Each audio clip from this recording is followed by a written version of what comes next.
Hi, I'm Mark Monlux, and this is your Friday night movie recommendation. So let's get into the Wayback Machine and go back to 1936. Okay, so 1936. The movie, the one the Best Picture Oscar that year was The Great Ziegfeld. Now, I personally think the story of Louis Pasteur should have won, but what do I know? I'm just more interested in artists than I am in a stage production, obviously. But anyway, they didn't have television yet, or rather, in the BBC was trying to get something up and going, but it wasn't quite there yet. Um, there was still radio, and the shows that premiered, one you probably never heard of before, called Famous Jury Trials, but the other you probably have heard of, The Green Hornet, which would later on go on to become a pretty popular TV show with Bruce Lee as Kato.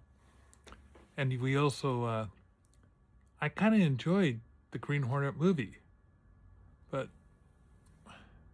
apparently I'm in the minority there. Other things.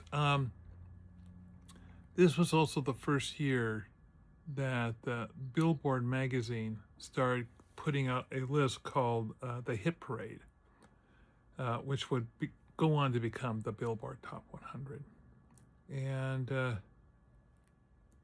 one of the most popular songs in the US at that time was The Way You Look Tonight by Fred Astaire.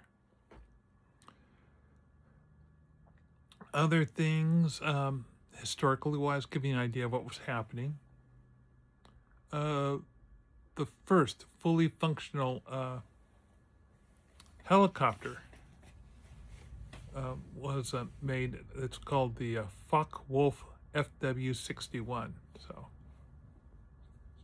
helicopters, wow, nifty, keen. So that was a new invention.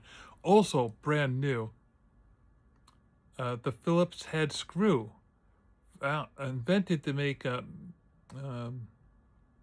manufacturing at the factories a lot easier with less slippage and what have you.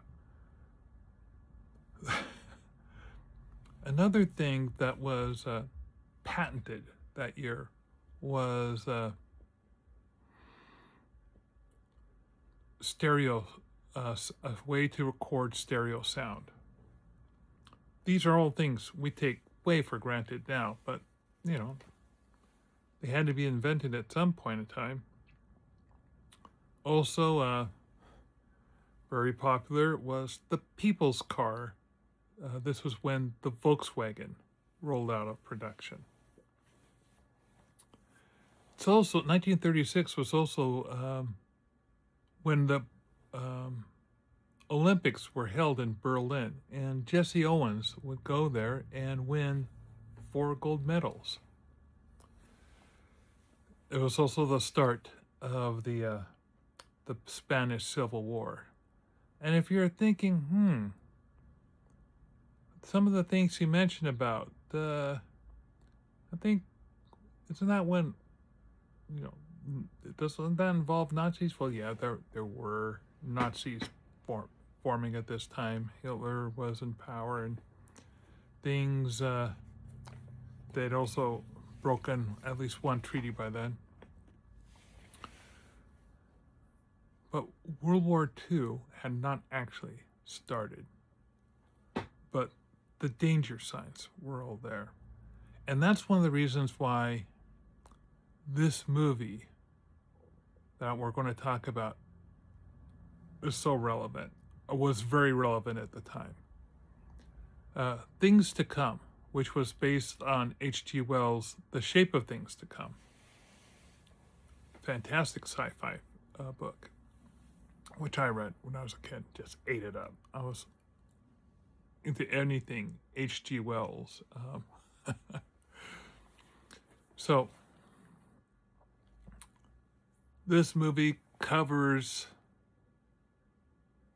several, maybe a century worth of time.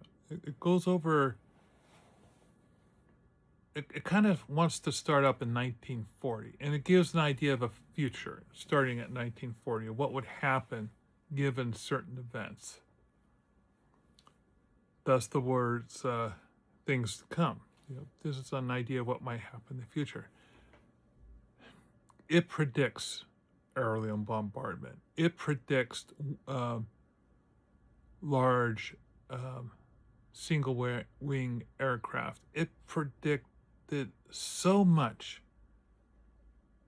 in a way of what in warfare. It just predicted a lot in warfare. It also was predicting a lot of how class would respond to large changes. It may not have got the moon launch quite right, but the way that people just cling and grasp onto their own belief structures at the detriment to themselves and societal growth. That was very clear in this film. And I think it's what still makes it relevant. Also, they do their idea of what the future would look like, what the future held, how things would shape. It's very interesting to take a look at this time capsule before World War II reached out and just restructured how everything would look or shape. So that's why. Also, it's a pretty good movie. Even though it was filmed in 1936, it still holds up.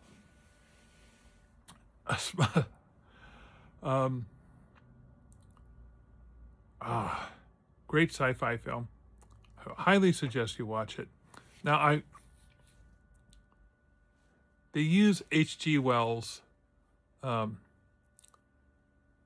in the title because that was pretty much a promotional gimmick. The story's pretty different in the book. I mean, they do, even though this is a British film, they did a lot of Hollywood treatments, as we would say, to the difference between what the book is and what's shown on screen.